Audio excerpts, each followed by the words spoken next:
स्वाति मालीवाल जी पर anti corruption bureau का एक रिक्रूटमेंट स्कैम का केस चल रहा है कि डीसीडब्ल्यू में गलत तरीके से कॉन्ट्रैक्चुअल एम्प्लॉयज़ को रिक्रूट किया गया।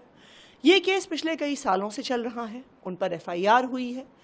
अब ये मामला ख़त्म होने के करीब आ रहा है, तो इसलिए ऐसा लगता है कि भारतीय जनता पार्टी का ये जो फॉर्मूला है कि अलग अलग नेताओं पे केस करना, उसी फॉर्मूले को स्वाति मालीवाल जी पर इस्तेमाल किया गया होगा।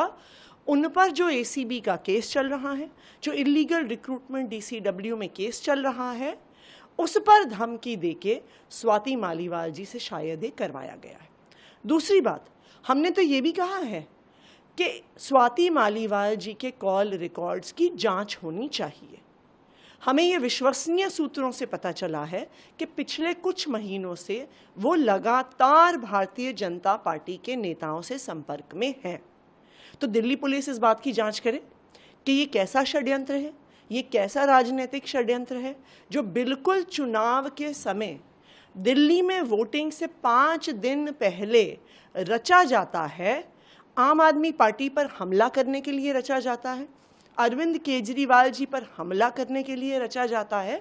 तो इस पर पूरी जांच होनी चाहिए कि स्वाति मालीवाल जी किस तरह से भारतीय जनता पार्टी के स्वाति मालीवाल जी पर एंटी करप्शन ब्यूरो का एक रिक्रूटमेंट स्कैम का केस चल रहा है कि डीसीडब्ल्यू में गलत तरीके से कॉन्ट्रैक्चुअल एम्प्लॉयज़ को रिक्रूट किया गया। ये केस पिछले कई सालों से चल रहा है, उन पर एफआईआर हुई है। अब ये मामला ख़त्म होने के करीब आ रहा है, तो इसलिए ऐसा लगता है कि भारतीय जनता पार्टी का ये जो फॉर्मूला है कि अलग अलग नेताओं पे केस करना, उसी फॉर्मूले को स्वाति मालीवाल जी पर इस्तेमाल किया गया होगा। उन पर जो एसीबी का केस चल रहा है, जो इलीगल रिक्रूटमेंट डीसीडब्ल्यू में केस चल रहा है, उस पर धमकी देके स्वाति मालीवाल जी से शायद ये करवाया गया है। दूसरी बात, हमने तो ये भी कहा है कि स्वाति मालीवाल जी के कॉल रिकॉर्ड्स की जांच होनी चाहिए। हमें ये विश्वसनीय सूत्रों से पता चला है कि पिछले कुछ महीनों से वो लगातार भारतीय जनता पार्टी के नेताओं से संपर्क में हैं।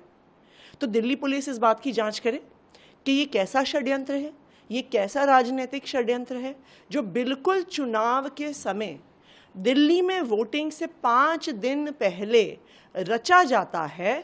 आम आदमी पार्टी पर हमला करने के लिए रचा जाता है, अरविंद केजरीवाल जी पर हमला करने के लिए रचा जाता है। तो इस पर पूरी जांच होनी चाहिए कि स्वाति मालीवाल जी किस तरह से भारतीय जनता पार्टी के संपर्क में थी। अगर आप ये वीडियो YouTube पर देख रहे हैं तो हमारे चैनल को सब्सक्राइब करें और बेल आइकन को दबाना ना भूलें। अगर आप Facebook पर ये वीडियो देख रहे हैं तो हमारे पेज को लाइक करें।